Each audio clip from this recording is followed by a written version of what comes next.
Buenos días, hermanos, ¿cómo están? Gracias a Dios. Gracias a Dios. Qué bueno que nos damos cita en esta mañana. Y bueno, pues vamos directamente a la palabra de Dios. Hoy vamos a estudiar un tema con el título ¿Quién guía y dirige mi vida? ¿Quién guía y dirige mi vida?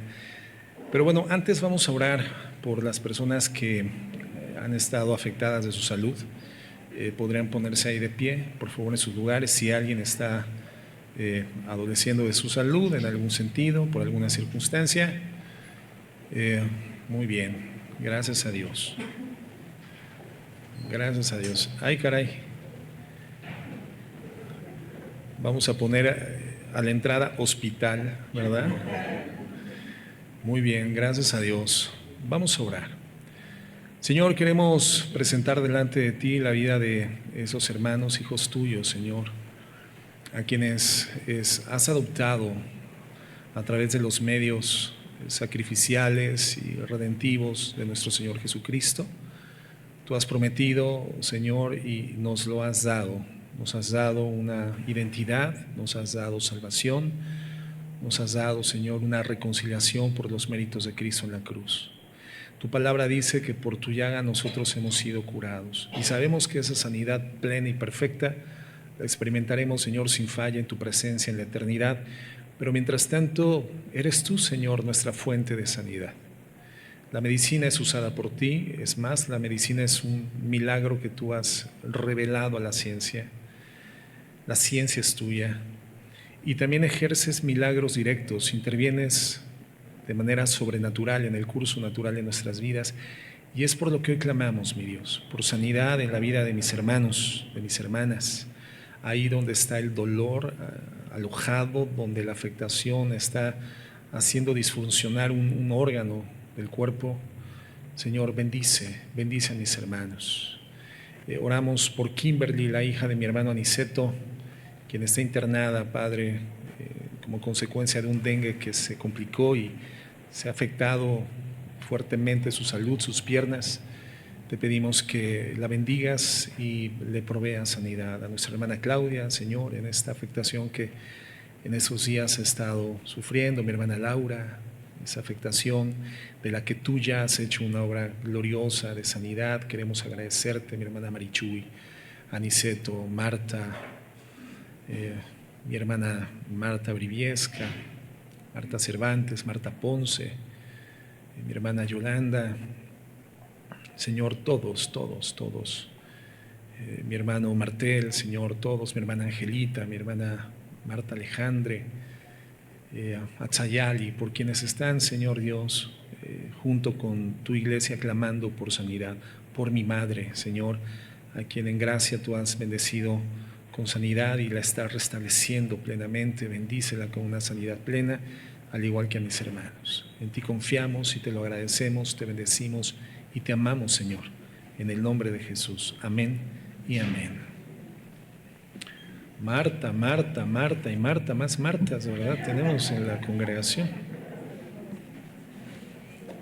Muy bien. Bueno, entonces el tema en esta mañana: ¿quién guía y dirige mi vida? Y sabemos quién lo hace, hermanos: el Espíritu Santo. Esa entidad divina, gloriosa y eterna que es definida como la tercera persona de la divinidad, Dios mismo, y que la palabra dice que nos habita, que mora dentro de nosotros. Juan 14:17 dice lo siguiente: el Espíritu de verdad, al cual el mundo no puede recibir, porque no le ve ni le conoce, pero vosotros le conocéis, porque mora con vosotros y estará en vosotros. Lo mismo que dice el apóstol Pablo en 1 Corintios 6, cuando dice que nosotros somos el templo del Espíritu Santo.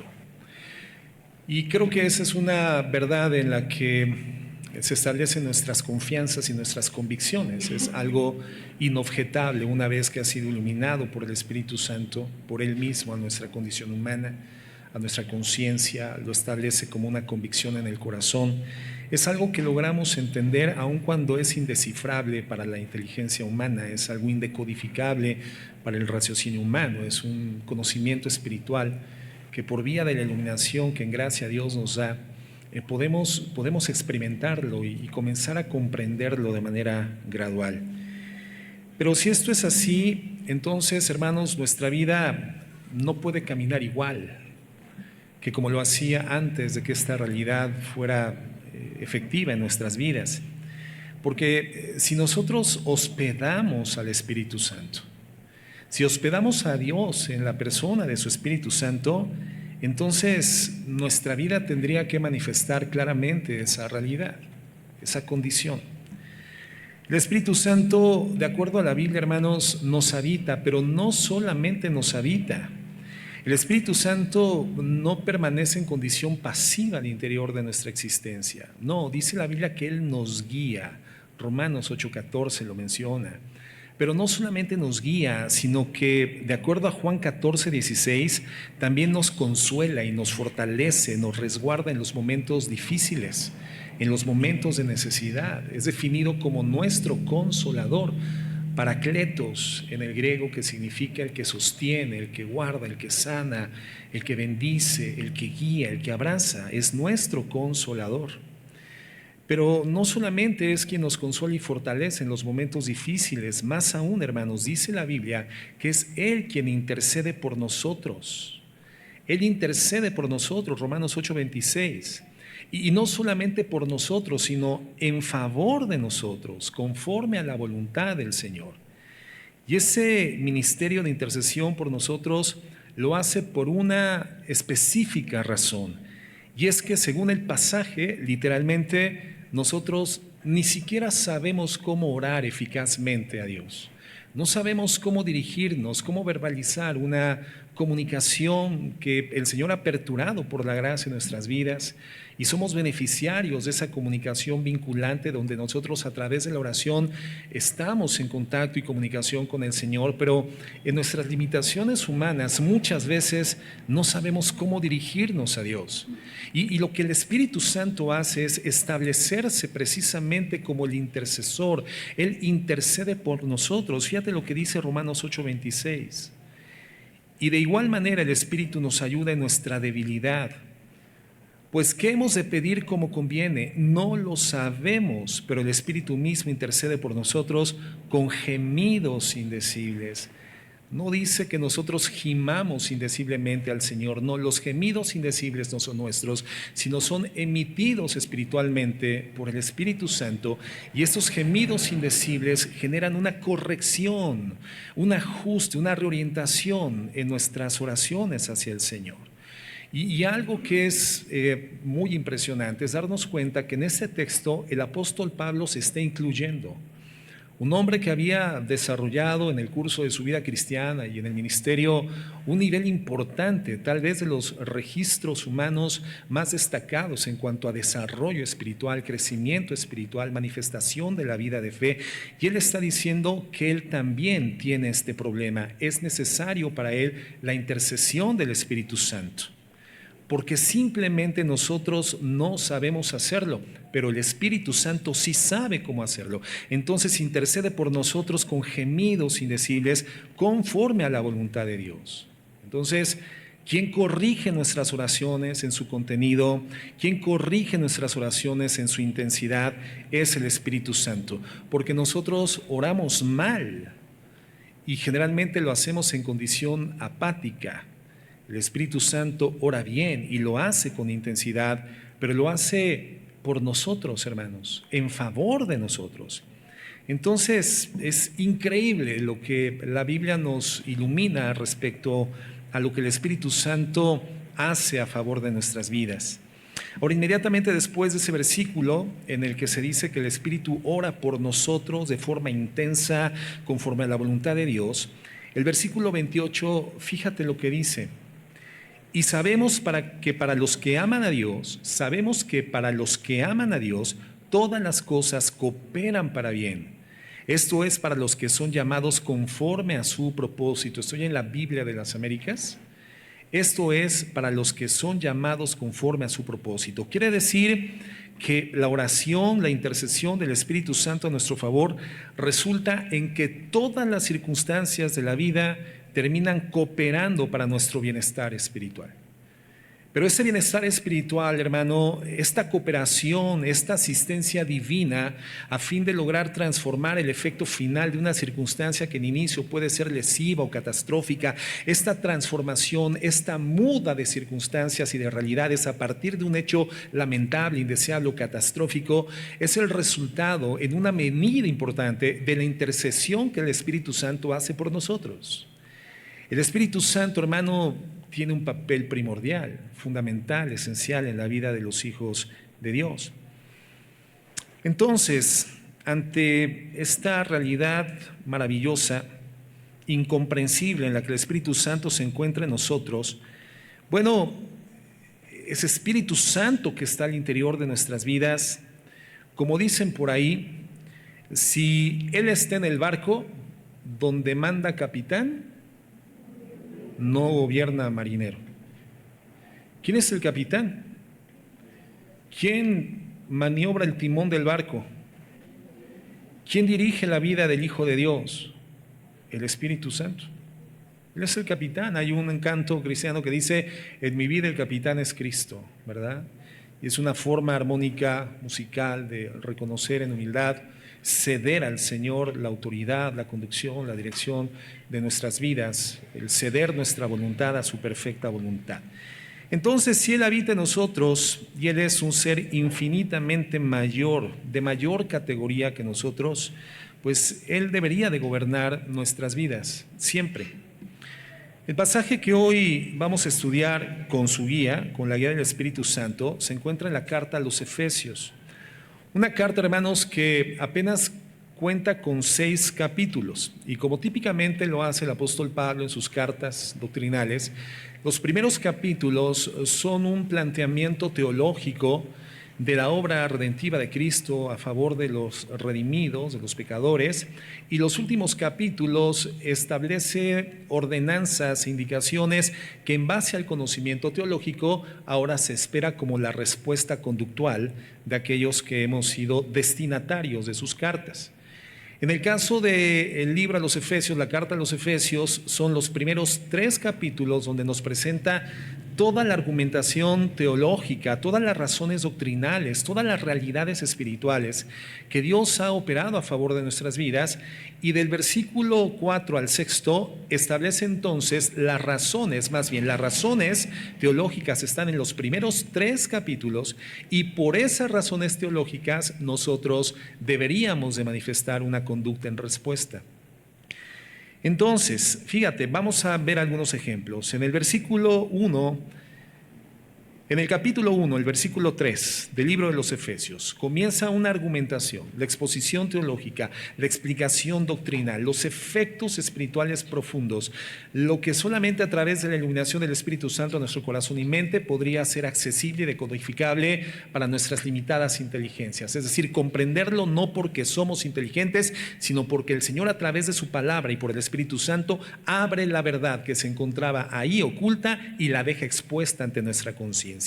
Entre estas verdades dice Efesios 1:3: bendito sea el Dios y Padre de nuestro Señor Jesucristo, que nos ha bendecido con toda bendición espiritual en los lugares celestiales en Cristo Jesús. Fíjate esta expresión, con toda bendición espiritual.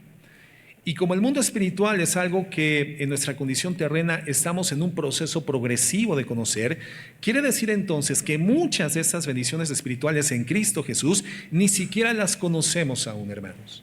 Ni siquiera somos conscientes plenamente de estas bendiciones y en qué consisten estas bendiciones. Sin embargo, la bendición del Señor hacia nuestras vidas por la redención no tiene límite. Es completa y es total y es espiritual. En el versículo 4 se nos dice: según nos escogió en Él. ¿En quién? En Jesucristo. El Señor Jesucristo es el mecanismo por vía del cual el Dios del universo hace la elección de salvar a la humanidad. Somos salvos en Cristo, escogidos no por nosotros. Escogidos por Dios, visualizados por Dios, objetivados por Dios, fuimos el enfoque de la atención de Dios y del afecto de la voluntad de Dios, no por mérito humano que nosotros hayamos alcanzado o desarrollado, no por elementos que sean distinguibles o virtuosos delante de Dios, sino que fuimos escogidos en Él, en Jesucristo. Este verso, hermano, no es un argumento para aquellos que dicen que unos fuimos predestinados para salvación y otros para perdición, y por lo tanto aquí se establece la elección incondicional de Dios. No, no es cierto. Este verso está estableciendo a Cristo como el escenario que hizo propicio que nosotros, pecadores viles, miserables, simples pecadores, hubiésemos sido el objeto de la atención y del afecto de la voluntad de Dios. Juan 3:16 dice que de tal manera amó Dios al mundo, a todo el mundo, a la humanidad, que dio a su Hijo unigénito para que todo aquel que en Él cree no se pierda, mas tenga la vida eterna. Y esto, hermano, nos lo presenta Efesios precisamente. Según nos escogió en Él antes de la fundación del mundo, para que fuéramos santos y sin mancha delante de Él en amor. Nos predestinó, ¿para qué? No para ser salvos o para perdernos de la condición redimida, no, nos predestinó para adopción como hijos. Es decir, Dios predestinó un mecanismo legal y jurídico donde la condición de hijos estuviese debidamente resguardada, asegurada a nuestro favor por la eternidad. Y ese mecanismo, hermano, jurídico es la adopción. Nosotros no somos hijos naturales de Dios, no somos consubstancial al Padre. El unigénito Hijo de Dios, en términos de naturaleza espiritual divina, es Jesucristo. Nosotros somos hijos adoptivos por los medios redentivos de Cristo en el Calvario, y en ese sentido, el mecanismo, la esfera, la figura legal que Dios define para hacernos parte de su familia es la adopción. Y por cuanto no existe un mecanismo jurídico que haga retroactivo o que eche para atrás el mecanismo de adopción, la adopción en Cristo es una seguridad eterna en el Señor. En Cristo fuimos adoptados como hijos de Dios para sí mismo, mediante Cristo, conforme al beneplácito de su voluntad. Fue por el beneplácito de la voluntad de Dios, no porque fuéramos dignos de esa redención. Por el beneplácito, porque a Dios le plació hacerlo de esta forma. En el versículo 7 dice: en Él tenemos redención mediante su sangre, el perdón de nuestros pecados, según las riquezas de su gracia. Aquí ya se menciona la palabra redención, que en el original griego significa rescate. El rescate que se alcanza a favor de una persona que se encontraba esclavizada bajo las condiciones autoritarias de un amo, y viene otro amo y paga el precio y rescata de esa condición de esclavitud al esclavo para hacerlo ahora como propio de sí mismo. Y la esclavitud que hoy nosotros tenemos de nuestro Señor es una esclavitud que ejercemos por amor, porque es una esclavitud, hermano, que ya no está circunscrita a la condición de pecado y de muerte, sino que rescatados, es decir, habiendo sido pagado el precio de su sangre por nuestra adquisición, entonces hoy estamos en condición de libertad del pecado y de libertad de la maldición del pecado y del destino de esa maldición, que era la separación eterna de Dios. Todo esto está haciendo el apóstol Pablo, inspirado por el Espíritu Santo y estableciéndolo por escrito en la carta a los Efesios. En el versículo 11 dice: también hemos obtenido herencia, habiendo sido predestinados según el propósito de aquel que obra todas las cosas conforme al consejo de su voluntad. Hemos recibido herencia. No lo está presentando como una circunstancia que tendrá manifestación en un tiempo futuro, sino que ya hemos recibido herencia de parte de Dios. Y mi pregunta es: ¿quién ya compró entonces su casa en el Mirador? ¿Quién ya trae carro del año? ¿Quién ya es una persona superpoderosa y superinfluyente en el mundo en el cual nos desenvolvemos? ¿Quién? Hermano, ninguno de nosotros. Ninguno de nosotros. O tal vez tú digas: yo sí vivo en el Mirador, pastor. Bueno, perfecto. Pero evidentemente no es el tipo de herencia al que se está refiriendo el Señor Jesucristo. El Espíritu Santo no está hablando de eso. Es una herencia espiritual. Si en este momento tú eres absolutamente consciente y existe en ti la convicción y percepción plena, inobjetable, de que eres un hijo de Dios por la redención, el Espíritu Santo ha dado convicción a tu espíritu de que eres un hijo de Dios y no tienes riquezas materiales en este momento en consecuencia, entonces concluimos que esa herencia no es física, esa herencia es espiritual. Inmarcesible, incontaminada, inmancillable, esperando por los santos cuando entremos en gloria a la presencia de Dios. Pero somos herederos de todo, dice la palabra de Dios, juntamente con nuestro Señor Jesucristo. En el versículo 13 dice: en Él también vosotros, después de escuchar el mensaje de la verdad, el evangelio de vuestra salvación, y habiendo creído, fuisteis sellados con el Espíritu Santo de la promesa. Fuimos sellados con el Espíritu Santo. En otra escritura dice que el Espíritu Santo para nosotros, habitando al interior, es las arras de la señal.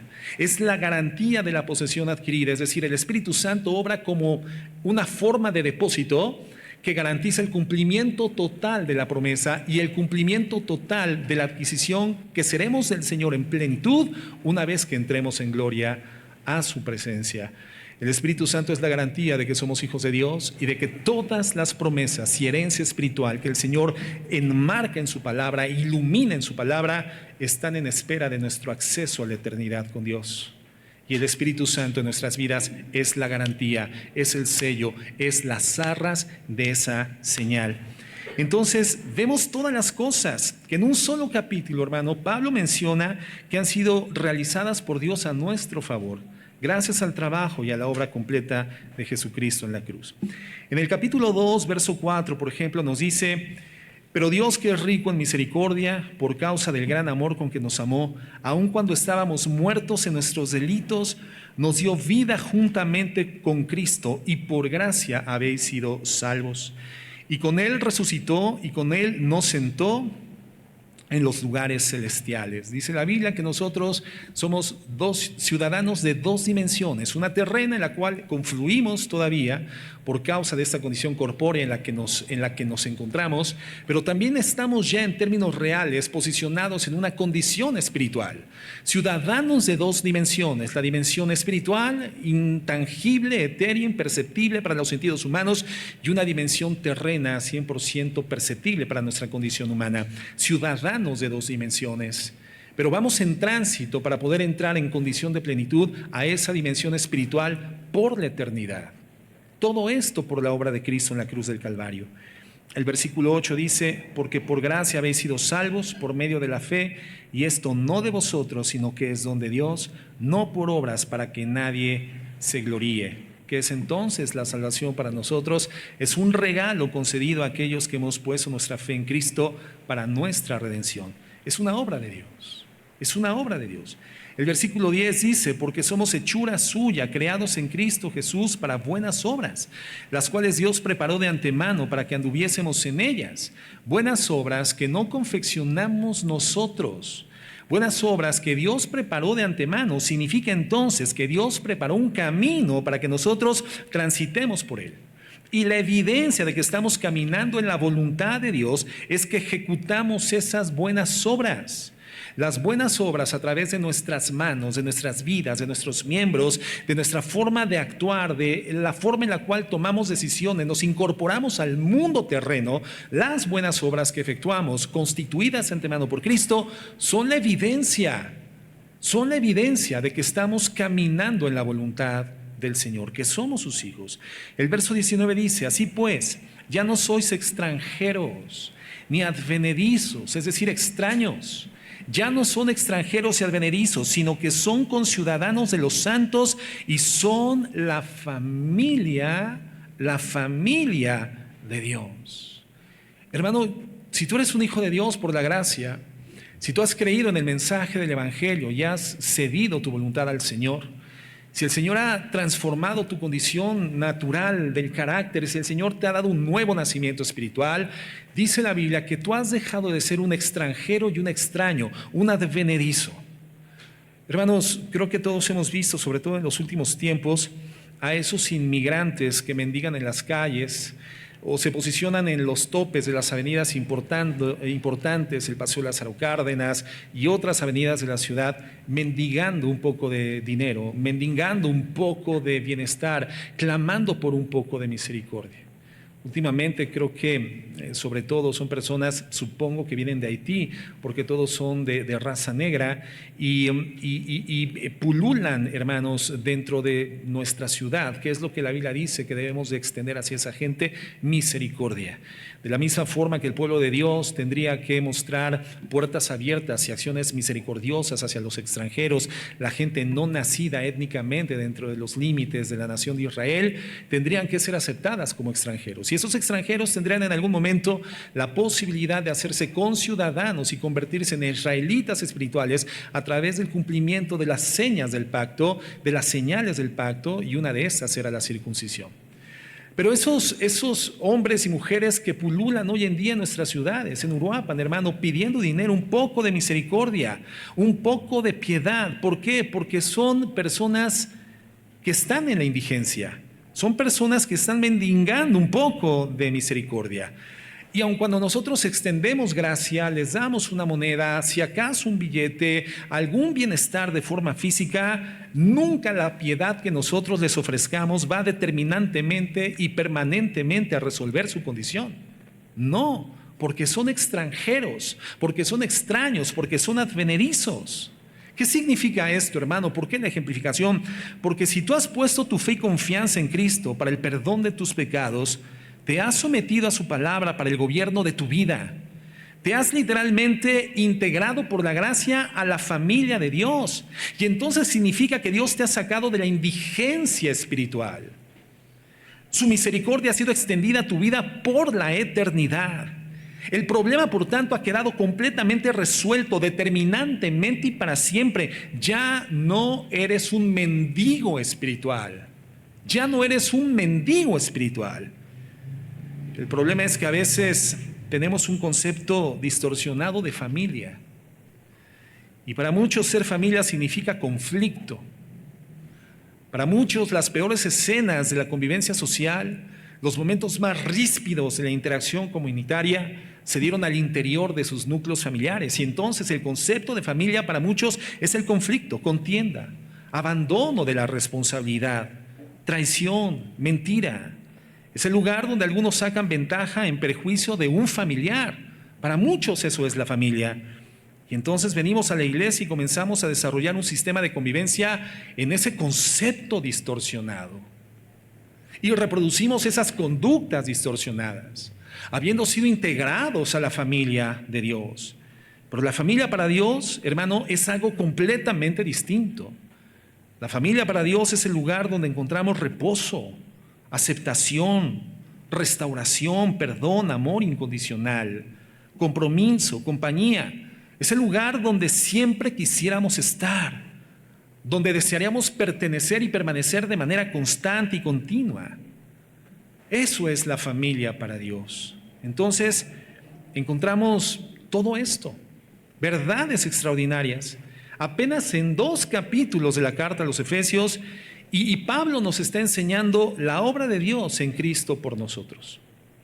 Entonces, en los siguientes capítulos, específicamente es en los que vamos a estudiar el día de hoy, el capítulo 5, del 4 al 6, es lo que continúa después de la exposición teológica de Pablo. Todo esto es lo que Dios ha hecho por nosotros en Cristo Jesús. Ahí está el cimiento doctrinal y teológico. Todo lo que viene después es un por tanto, es un por consiguiente, es un en consecuencia. Por cuanto Dios hizo esto a favor de nosotros en Cristo Jesús, entonces, por tanto, por consiguiente, lo que se espera de nosotros como hijos de Dios es lo que a continuación se describe. Fíjense lo que dice Efesios 5, vamos ahí, del 15 al 18. Del 15 al 18. Ese es el por tanto que hoy vamos a estudiar. Dice el capítulo 5, verso 15, por tanto, tened cuidado cómo andáis, no como insensatos, sino como sabios, por todo lo que Cristo ha hecho, por toda la obra gloriosa de sanidad, redención, salvación, por la adopción que nos hace familia de Dios, por la herencia espiritual que está reservada para nosotros en los cielos, por cuanto somos ciudadanos ya del reino de los cielos y estamos sentados juntamente con Cristo en los lugares celestiales, por todas esas realidades espirituales, dice: tened cuidado cómo andáis, no como insensatos, sino como sabios, aprovechando bien el tiempo, porque los días son malos. Así pues, no seáis necios, sino entended cuál es la voluntad del Señor. Y no os embriaguéis con vino en el cual hay disolución, sino sed llenos del Espíritu, hablando entre vosotros con salmos, himnos y cánticos espirituales, cantando y alabando en vuestro corazón al Señor, dando siempre gracias por todo en el nombre de nuestro Señor Jesucristo a Dios el Padre, sometiéndoos unos a otros en el temor de Cristo. Vamos a explorar este pasaje, hermanos, a la luz de 3 preguntas. Vamos a preguntarle al pasaje 3 cuestionamientos. El primero es, de acuerdo a este texto, a este pasaje, ¿cuál es el enfoque que tiene una vida que es controlada por el Espíritu Santo? Porque llegamos a esa conclusión, ¿no? En nuestra vida el capitán es Cristo, el Espíritu Santo está dentro de nuestras vidas, es decir, está dentro del barco, y donde manda capitán no gobierna marinero. Él es el director, Él es quien guía, Él manipula el timón, Él dirige nuestro barco, Él dirige nuestra vida. Entonces, en base a esa verdad, ¿cuál es el enfoque que tiene una vida controlada realmente por el Espíritu Santo? En segundo lugar, ¿cuál es la esencia de una vida controlada por el Espíritu Santo? Y en tercer lugar, ¿cuáles son los resultados de una vida controlada por el Espíritu Santo? Vamos a comenzar con la primera. ¿Cuál es el enfoque de una vida controlada por el Espíritu Santo? Fíjense lo que dice el verso 15 al 17. Vamos ahí, Efesios 5, 15 al 17. Por tanto, tened cuidado cómo andáis, no como insensatos, sino como sabios, aprovechando bien el tiempo, porque los días son malos. Así pues, no seáis necios, sino entendidos de cuál es la voluntad del Señor. Entonces, una vida controlada por el Espíritu Santo está enfocada, de acuerdo a este texto, en hacer la voluntad de Dios en la medida en la que camina, en la medida en la que vive, en la forma en la cual va procesando el desarrollo de su vida. Esta vida controlada por el Espíritu Santo se enfoca particularmente en hacer la voluntad de Dios. Ahora, esto parece obvio, es algo que no es nuevo para nosotros, lo hemos estudiado a lo largo de los años, pero vamos a explorar un poco más. ¿Qué significa esto? ¿Recuerdan aquel momento en donde en su ministerio el Señor Jesucristo se encontraba enseñando en una casa a un grupo de discípulos que saturaron la casa? Y entonces llega su familia donde se encontraba el Señor ministrando y mandan a decirle al Señor Jesucristo: Señor, tu madre y tus hermanos te buscan. Y en Marcos 3:33 leemos lo siguiente, la respuesta del Señor Jesucristo. Respondiendo él dijo: ¿quiénes son mi madre y mis hermanos? Y mirando en torno a los que estaban sentados en círculo a su alrededor, dijo: he aquí mi madre y he aquí mis hermanos. Porque cualquiera que hace la voluntad de Dios, ese es mi hermano y mi hermana y mi madre. Entonces, ¿cómo se distingue a una persona que en verdad ha sido adoptada por Dios y lo ha integrado a su familia? ¿Cómo se distingue a una persona que ha dejado de ser un paria espiritual? Una persona que ya no mendiga en el ambiente espiritual, una persona que ya no corre de aquí para allá buscando un poco de misericordia, un poco de gracia, un poco de piedad, un poco de alimento para poder garantizar cierto nivel de subsistencia, cuando menos un día más, una semana más. ¿Cómo se distingue a una persona que en verdad ha sido adoptada en la familia de Dios, integrado a la familia de Dios por la gracia? Bueno, de acuerdo a lo que Cristo está diciendo, por su obediencia a la voluntad de Dios.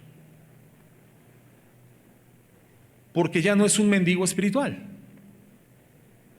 Dios lo ha integrado a su familia. Dios lo ha integrado a una casa. Ya no tiene necesidad de estar mendigando por misericordia en otras partes, en doctrinas extrañas o en filosofías huecas. Ya no va buscando un mendrugo de pan. Es una persona que ya no gravita todo el tiempo por la internet, las redes sociales, la información que fluye a través de la red, buscando un poco de alimento, un poco de vida, un poco de saciedad, un poco de agua, un poco de pan, porque entiende que Dios le ha integrado a su familia. Forma parte de la familia de Dios. Ya no es un mendigo. Es decir, el Hijo de Dios, por amor a su Padre, entonces enfoca su vida todos los días, día a día, en hacer aquello que le agrada a Dios, porque es parte de su familia. ¿Cuántas veces pensamos en esto, hermanos? Reflexionamos con seriedad en esto. Y yo creo que tendremos que reflexionarlo constantemente, porque todos los días tomamos decisiones. Todos los días tomamos acción. Todos los días tenemos al frente un esquema de circunstancias en las que es necesario tomar una posición, tener una opinión y efectuar una decisión. Todos los días. Entonces, al tomar una decisión económica, por ejemplo, al corregir a uno de tus hijos, al relacionarte en el día a día con tu cónyuge o al emitir una opinión acerca de un hermano, al hablar en un medio social, en un círculo comunitario respecto de un hermano, al vivir todos los días, hermano, ¿estás consciente de que lo que hablas, lo que haces, la forma en que reaccionas debe de ser de tal forma que agrade a Dios? Ese es el parámetro, ese es el estándar. Ese es el filtro, hermano, que tendría que dejar al exterior todo aquello que no agrada a Dios, y por lo tanto, lo que pasa el filtro, el rasero de la palabra, es el esquema, es el margen, son los límites de nuestro libre accionar dentro de la familia de Dios. ¿Por qué? Porque ya no somos parias, porque ya no somos mendigos, porque espiritualmente ya no tenemos que pararnos en un tope clamando por un poco de gracia y misericordia, porque ni siquiera esa gracia que se extiende eventualmente a la vida de esa gente que mendiga en las calles no tiene el poder de resolverla permanentemente y para siempre el problema de su condición de extranjería, su condición advenediza, su condición extraña dentro de una comunidad. El Señor nos ha integrado a la comunidad de los santos hijos de Dios. El Señor nos extrajo de la orfandad espiritual, de la miseria espiritual, porque somos sus hijos, de forma tal que el enfoque de nuestra vida tendrá que ser este proceso de concientización en el que hablamos, hacemos, reaccionamos de forma tal que nos aseguramos que estamos agradando a Dios. Que cuando Dios me vea vivir, sienta agrado, se sienta complacido. Y entonces una pregunta natural podría ser esa: ¿Dios se complace en la forma en la que vivo? ¿Dios se agrada de la forma en la que ando? Porque esa palabra andar, ya lo hemos estudiado, representa el contexto de todo tu estilo de vida, desde lo que procesas mentalmente, la forma en la que percibes la realidad y la manera en la cual extroviertes tu percepción de la realidad en tu mundo externo. Tus conductas, tus comportamientos, tus palabras, tus dichos, tus reacciones, la forma en la cual reaccionas ante los estímulos del medio. Si tu sentido espiritual ya está desarrollado, continúas teniendo un sentido común carnal. Si ya no reaccionas, más bien accionas en base a los preceptos de la palabra de Dios porque los hemos interiorizado. Tu forma de vida, hermano, mi forma de vida realmente es algo que hace dibujar una sonrisa en el rostro de Dios. Dios se agrada de la manera en la que vives.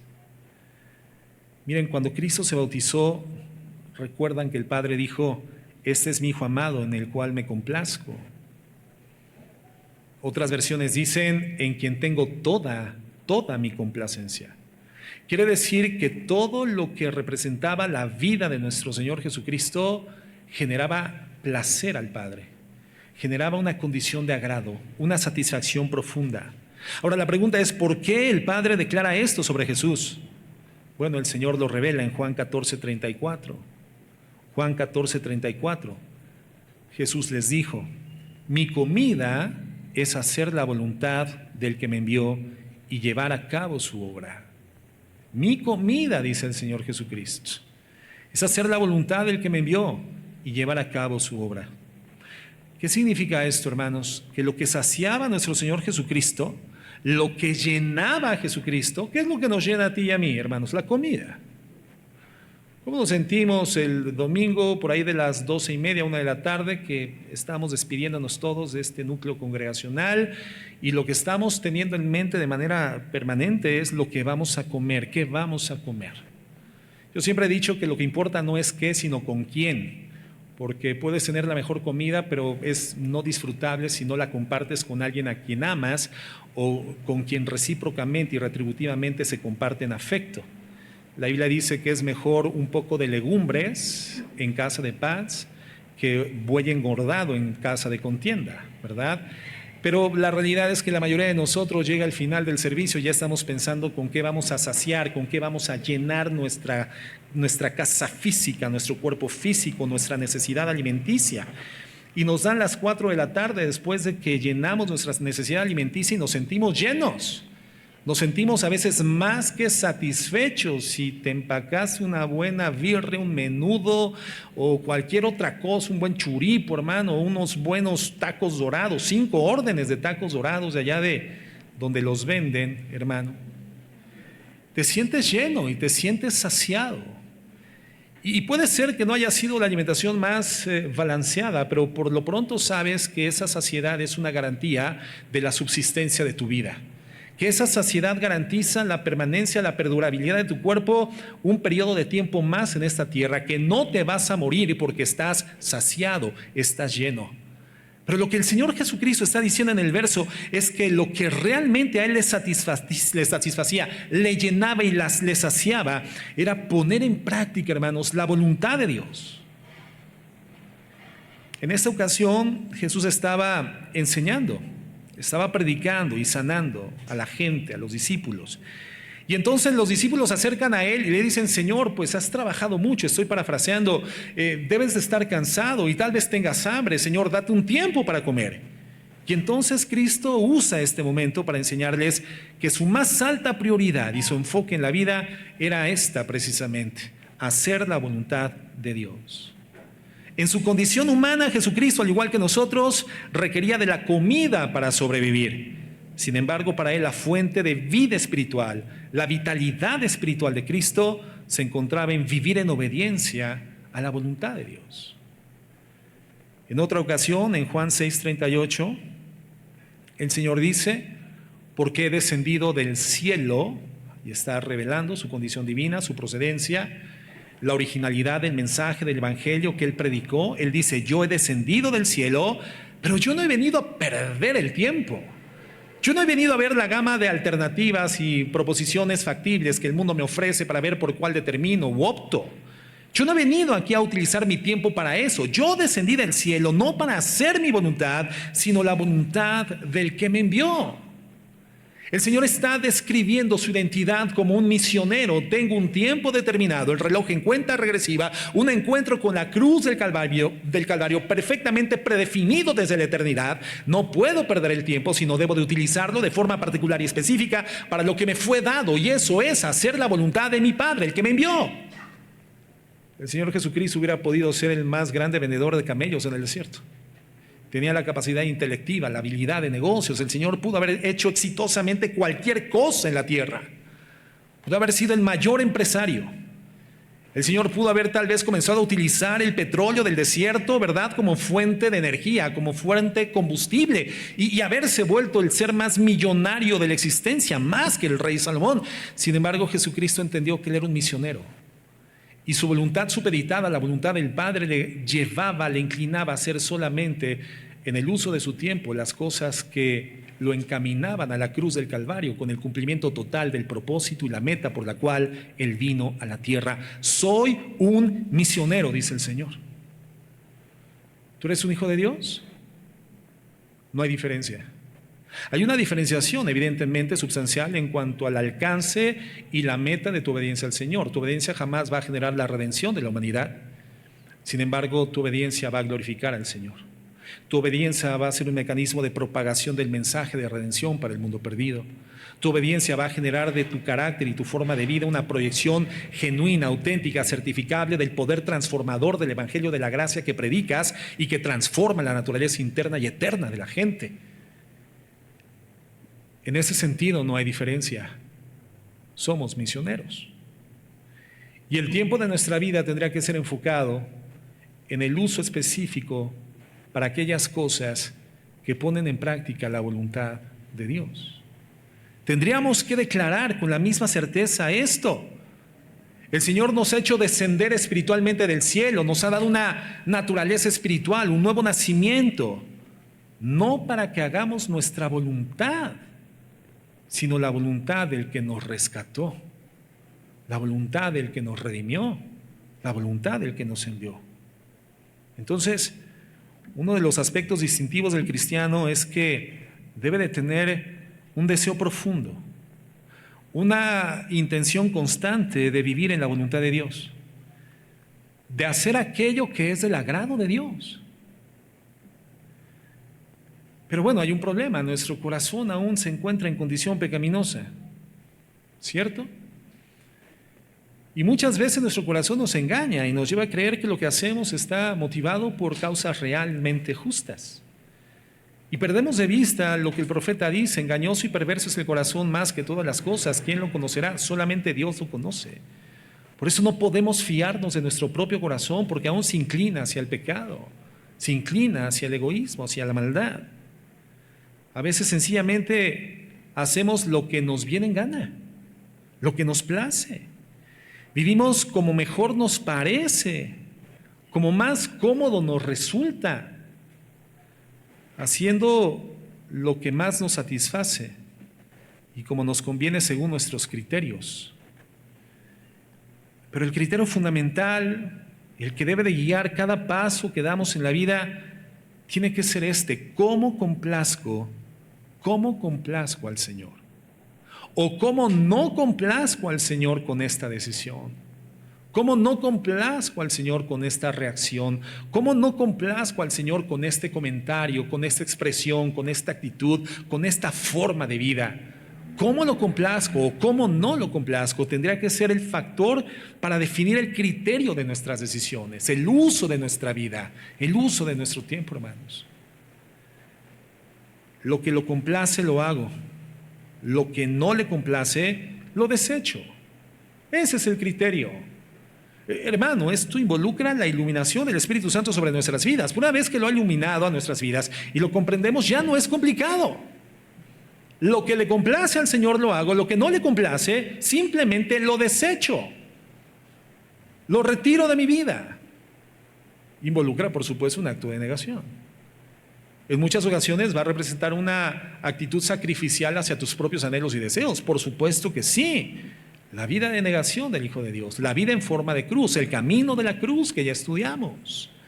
Cualquiera que quiera ser mi discípulo y seguirme tiene que negarse a sí mismo y cargar una cruz. Niégate a ti mismo. Porque si no pasas por este proceso de autonegación, llegará un momento donde lo que le agrada al Señor te darás cuenta de que determinantemente es contrario a lo que a ti te agrada. Y si no te has negado a ti mismo, ya no vivo yo, mas ahora Cristo vive en mí, entonces terminarás haciendo caso a la inclinación de tu apetito carnal y comenzarás a distanciarte del Señor, le darás la espalda y entonces tu vida no agradará al Señor. Pero el factor distintivo de un hijo de Dios es que hace lo que le complace al Señor. La pregunta entonces es: ¿así estamos practicando nuestra vida cristiana? Y fíjate, lo que complace a Dios no necesariamente es lo que yo creo que le puede complacer al Señor. Lo que realmente satisface a Dios está en su palabra. Lo que complace a Dios, hermano, no viola sus principios. Lo que complace a Dios no transgrede su voluntad.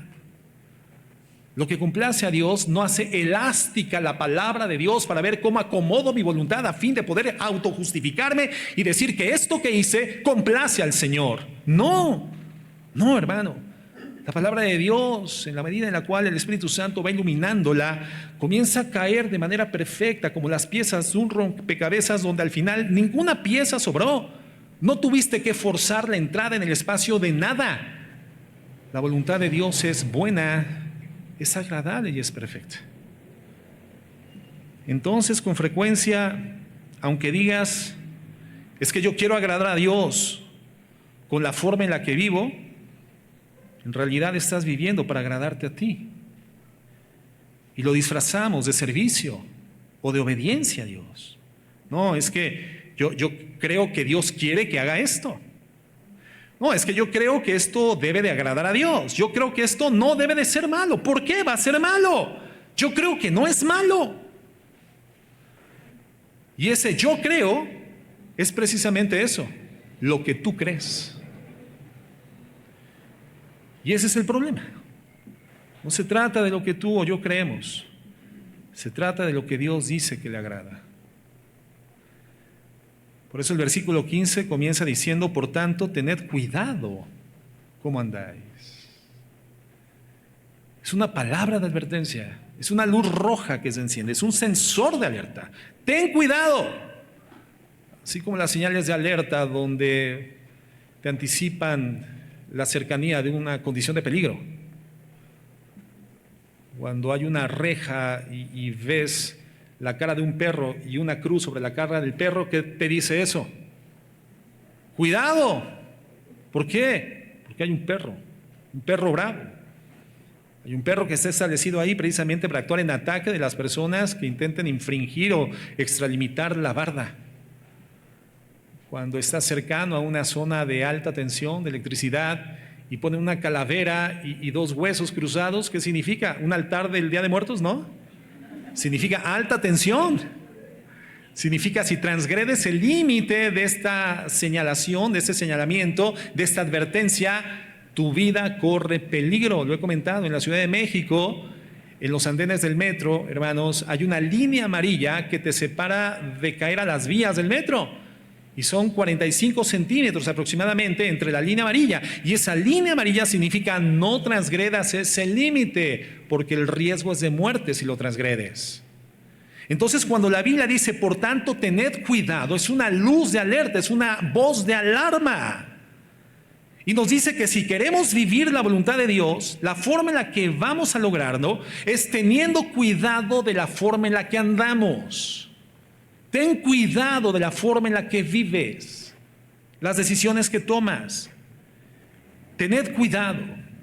Implica, sean precisos.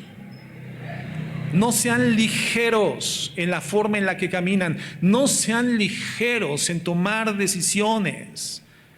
No sean ligeros en tomar una posición en sus vidas. No lo hagan así. Imagínate que vamos caminando en un sendero muy estrecho y de un lado tenemos un precipicio y del otro lado tenemos otro precipicio.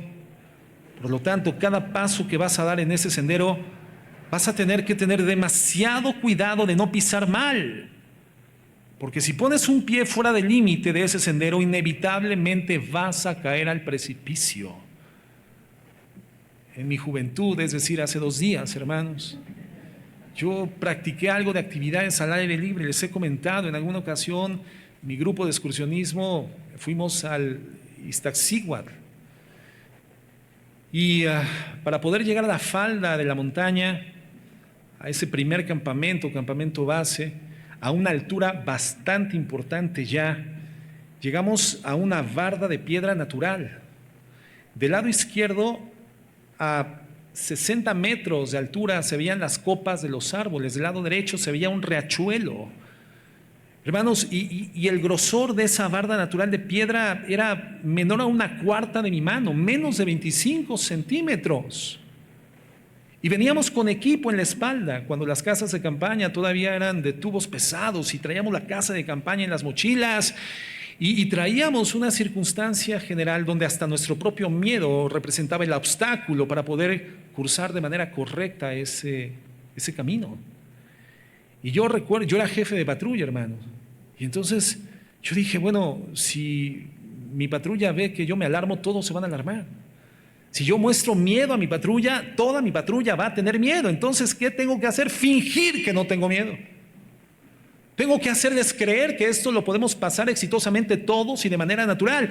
Y entonces, hermano, yo no era cristiano, invocando y encomendándome a las 1000 vírgenes, hermano, puse el pie derecho sobre la barda.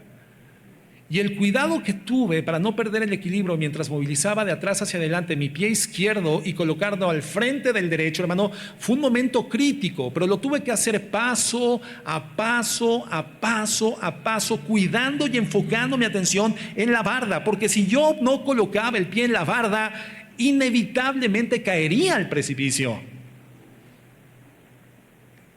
En su gracia, Dios nos permitió caminar todos de manera perfecta sobre esa barda. Y hermano, a la distancia había un peñasco e íbamos viendo placas con el nombre de personas que habían muerto en ese lugar.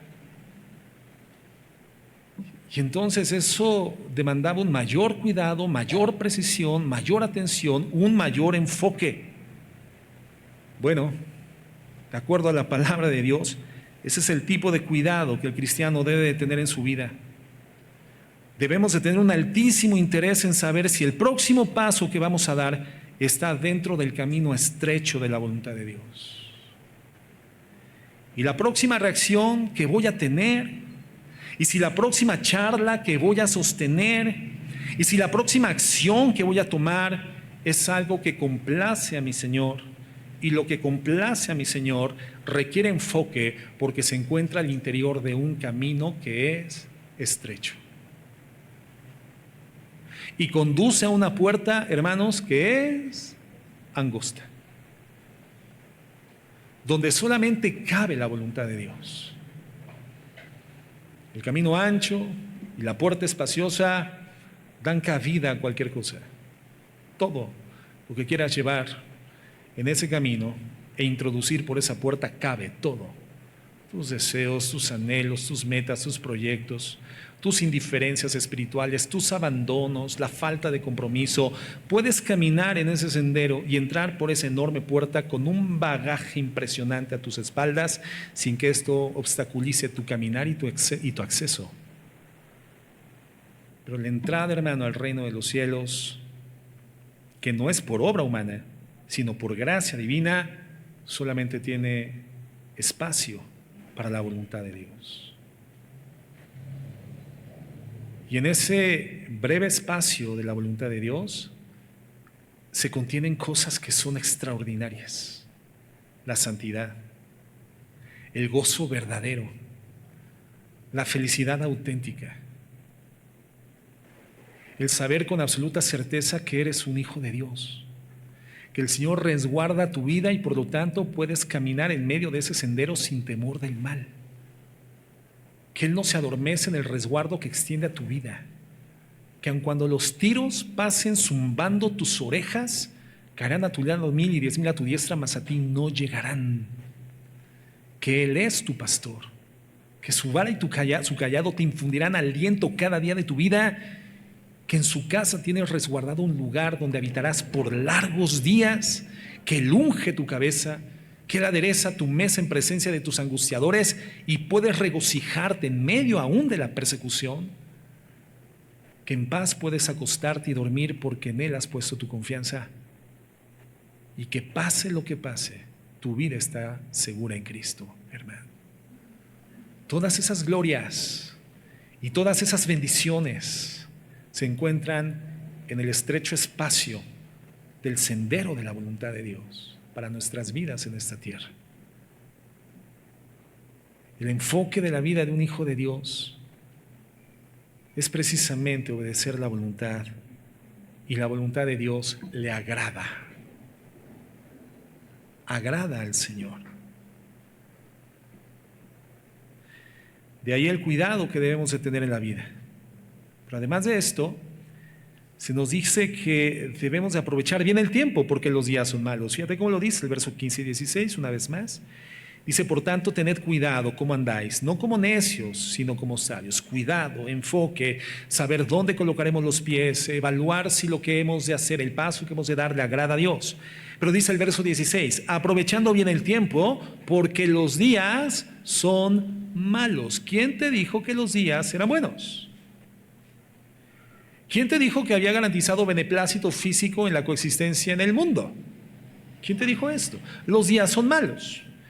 De acuerdo a la perspectiva profética de la Biblia, hermanos, se van a poner peor. El amor de muchos se enfriará. La maldad se multiplicará. Entonces, quien está esperando que las cosas en algún momento se pongan mejor, pues tiene que esperar sentado, porque se va a cansar. Las cosas no tienden a mejorar, hermanos. Forma parte de la dinámica entrópica de la existencia, tanto física como espiritual. Las cosas vienen en su génesis de una condición de perfección y van transitando hacia una degradación.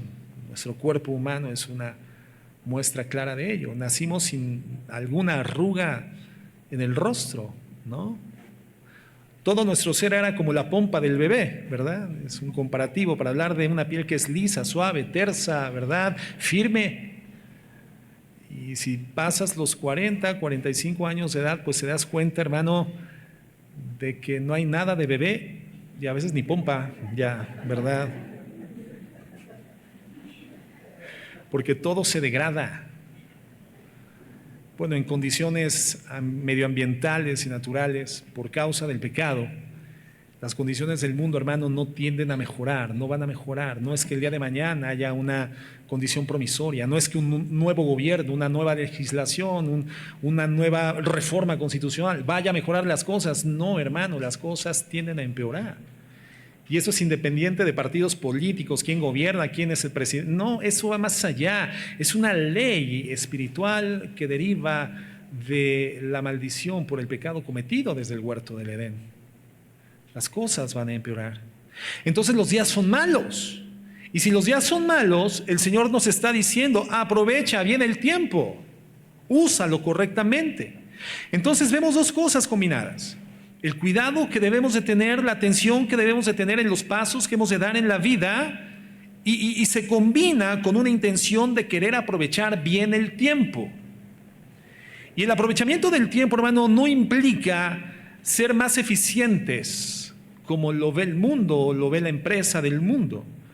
Habitualmente, cuando queremos ser más eficientes, lo que intentamos hacer es una mayor cantidad de cosas en un menor tiempo. Esa es la eficiencia, más cosas con menos tiempo, más cosas con menos recursos. Pero la idea que nos plantea la palabra de Dios no es esta, no es hacer más en menos tiempo, sino es hacer mejor las cosas en el tiempo que tenemos. Es hacer mejor las cosas que tenemos por delante, utilizando sabiamente el tiempo con el que contamos. Un reloj en cuenta regresiva, hermanos. Y de la misma forma en la que Cristo rindió su reporte final en la cruz y le dijo al Padre, todo se consumó, no quedamos nada de ver, de la misma forma que el apóstol Pablo un día, en condiciones previas a su ejecución, dijo, he corrido la carrera, he vivido la fe, por lo demás me está a esperar la corona de gloria que Dios ha prometido a los que le aman. Cada uno de nosotros tendremos que establecernos ante el Dios del universo y rendir cuentas de la forma en la cual utilizamos el tiempo, con sabiduría o con necedad.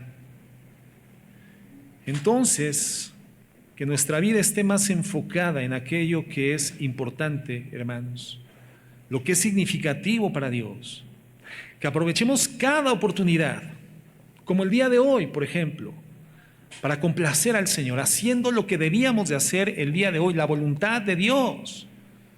Es la voluntad de Dios que el día de hoy estemos aquí en la iglesia congregados.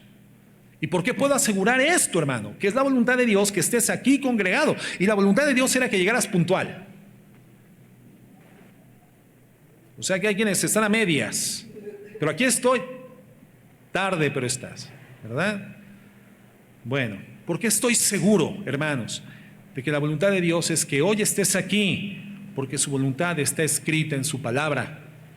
Porque el Señor no nos legó la tarea interpretativa evaluando las condiciones medioambientales o cósmicas del universo. El Señor no nos dejó un acertijo por dilucidar. El Señor nos dejó su voluntad escrita en la palabra, en la Biblia, condensada en esa inspiración gloriosa que nos ha legado a través de hombres a lo largo de la historia. Fíjate lo que dice Hebreos 10:24. Y considerémonos unos a otros para estimularnos al amor y a las buenas obras, no dejando de congregarnos, como algunos tienen por costumbre, es decir, algunos tienen por costumbre no vivir en la voluntad de Dios. ¿Qué podría justificar que no asistas a la iglesia en el día del Señor? Nada podría justificarlo, a menos que estuvieras en un hospital, a menos que estuvieras inhabilitado por el curso de una enfermedad. Pero ninguna circunstancia pudiese o debería de tener el valor suficiente o necesario para llevarte a desviar de la voluntad de Dios. Absolutamente ninguna. Hace unos días escuchaba la disertación de un pastor que decía: ¿por qué la gente no viene a la iglesia? Pero la gente que no viene a la iglesia sí va a trabajar. Aunque no tenga ganas, va a trabajar. ¿Por qué? ¿Y por qué cuando la gente no tiene ganas no viene a la iglesia o llega tarde? ¿Por qué? ¿Qué pasa en el trabajo que no sucede en la iglesia? No es tan difícil, hermanos. En el trabajo te pagan. Es decir, media un factor de interés que motiva que aunque no tengas ganas, vas a trabajar. Quiere decir entonces que hay una entidad material que se encuentra por encima del valor que Dios tiene para tu vida, porque cuando no vienes a la iglesia por falta de ganas, simplemente te quedas en casa, pero aunque no tengas ganas, por el valor del dinero vas a trabajar. ¿Qué significa esto? Que tu verdadero Dios, lo que te moviliza aunque no tengas ganas, es el dinero. Y Dios no hace esto en tu vida.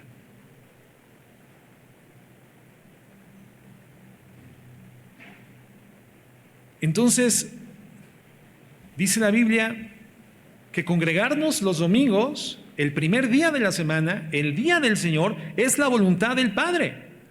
No dejando de congregarnos como algunos tienen por costumbre, sino exhortándonos tanto más cuando vemos que aquel día se acerque, el día del regreso de nuestro Señor Jesucristo por la iglesia. Y bueno, pues no estoy diciendo que esto implique que estemos todos los días en la congregación, no. Porque donde servimos a Dios, hermano, no es aquí, es allá afuera. Es fuera de la congregación. Pero aquí venimos a ser instruidos. Y esa es la voluntad de Dios. Que el primer día de la semana, el día del Señor, vengamos a adorarle y a ser instruidos para servirle a Dios allá afuera. Ahí es donde todos somos idénticos en nuestro servicio a Cristo. No es que yo no soy servidor de Dios. ¿Y por qué no eres servidor de Dios? ¿Que no eres cristiano? No, sí, pero yo no soy edecán, yo no soy en la alabanza, yo no estoy en el staff, yo no soy maestro de iglesia infantil, yo no soy pastor, usted es el pastor. No, permíteme decirte que el servicio a Dios es algo en lo cual somos incorporados desde el mismo momento de nuestra redención en Cristo. El Señor ha constituido de nosotros un reino de sacerdotes santos. Todos somos sacerdotes santos por la redención en Cristo Jesús. Y la tarea de un sacerdote en el Antiguo Testamento era tender el puente sacrificial por vía del cual temporalmente Dios pudiese extender misericordia al pueblo, un año más a través de los sacrificios ceremoniales. Eso hacía el sacerdote. Hoy en el Nuevo Testamento nosotros como sacerdotes santos de Dios, de Jesucristo, tendemos un puente que es el mensaje del Evangelio. Y predicando las virtudes de aquel que nos llamó de las tinieblas a su luz admirable, llevando a la gente al conocimiento del Evangelio, servimos a Dios fuera de la congregación, fuera de la iglesia. Pero aquí venimos cada primer día de la semana a ser instruidos y a glorificar a Dios, presentando nuestra gratitud colectiva en formas de adoración y de alabanza. Esa es la voluntad de Dios, obedecerle. Y entonces, en la forma y en la medida en la que interactúo en mi medio social, la forma en la que trato a mi familia, o hago mis negocios, o trato a mis hermanos, Es ahí donde yo vivo mi vida cristiana. Es ahí donde yo sirvo o no sirvo a Dios. Es ahí donde decido cumplir o no la voluntad de Dios. Entonces, el enfoque de una vida controlada por el Espíritu Santo es el deseo, la convicción de hacer la voluntad de Dios. Procuramos llevar a cabo aquello que le agrada a nuestro Dios, a nuestro Padre Celestial. Y debemos de tenerlo presente, porque en ello nos enfocamos. Tener cuidado en lo que pasamos, en lo que vivimos, en lo que experimentamos, en la forma en la que andamos, cómo caminamos, en los pasos que hoy voy a dar. Tengo que tener presente al Señor.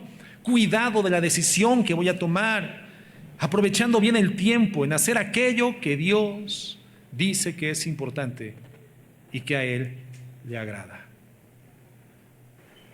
Entonces la pregunta, antes de concluir, ese primer tópico, esta primera pregunta, porque hay otras dos que iremos explorando su contestación en las próximas sesiones, pero en esta primera pregunta tenemos la respuesta. ¿En qué enfoca su vida la persona que es controlada por el Espíritu Santo? La persona que tiene por huésped dentro de sí al Espíritu Santo. La persona que ha dicho: en mi vida el capitán es Cristo. Andaremos ante su presencia. ¿Cómo lo estamos haciendo? ¿Así lo estamos haciendo? ¿Cuidamos dónde damos el siguiente paso? ¿Cuidamos cómo tomamos decisiones? ¿Filtramos nuestras decisiones al tenor de la Biblia, al tenor de la palabra? ¿O seguimos creyendo que hago la voluntad de Dios cuando en realidad solamente es un disfraz para el ejercicio de mis propios deseos? Espiritualizo y normalizo mi pecado. Normalizo lo anormal, disfrazándolo de espiritual. Transgredo constantemente y violo permanentemente los preceptos, los principios y la voluntad de Dios. Al final hago lo que me place, vivo como me conviene, como me satisface, como me agrada. Y no tengo empacho en demostrarlo, aún en los efectos más básicos de la vida espiritual, como el asistir a la congregación con puntualidad. No, pero es que es a mi manera. Ese es tu problema, que vives a tu manera. ¿Y sabes dónde está ahorita el autor de A mi manera? Bueno, yo no sé, pero me puedo imaginar. A mi manera, vivió su vida a su manera. Pues a su manera llegó seguramente a donde se encuentra. No, hermanos, esa es la manera de Dios. Y ese es el factor distintivo de una persona que vive enfocada en Cristo, porque ha reconocido que es controlado por el Espíritu Santo, que Él guía y Él dirige su vida. Creo que con esta reflexión tenemos para la semana. Creo que con estos principios podemos ir ajustando, modificando, tomando decisiones, autoevaluándonos cotidianamente. Creo que esos principios pueden llevarnos a activar el freno antes de tomar la siguiente decisión, que tal vez ya habíamos determinado. Y entonces decir: espérame, no sé, ya no estoy seguro, ya no estoy tan convencido de que esto satisfaga a Dios, le complazca a Él. El Señor Jesucristo dijo: el hacer su voluntad me ha agradado. Entonces lo que le agrada al Señor es lo que a mí también me tendrá que agradar, hacer su voluntad. Es un buen parámetro, es un buen rasero, hermanos, para que nuestras vidas el próximo domingo luzcan más como aquellas que son guiadas y dirigidas de verdad por el Espíritu Santo. Que Dios nos ayude en nuestras reflexiones. Vamos a orar.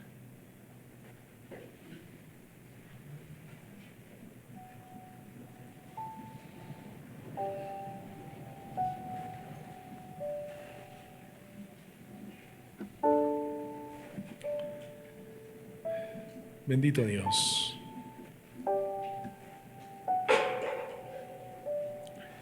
Cuán grandes son tus obras y tus maravillas y tus misericordias sobre nuestras vidas. Cuán dulce es tu palabra, más que la miel a nuestro paladar. Cuánta luz hay en ella que disipa las tinieblas. Cuánta seguridad y certidumbre en conocerla y en seguir sus mandamientos. Cuánta paz nos das en la obediencia a tu palabra, mi Dios. Cuánto gozo. En medio de las penumbras vivimos con luz. En medio de la persecución, nuestra alma está quieta, sin temer al mal.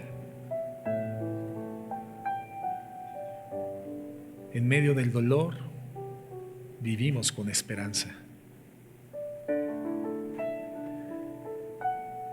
Y caminamos paso a paso hacia aquel día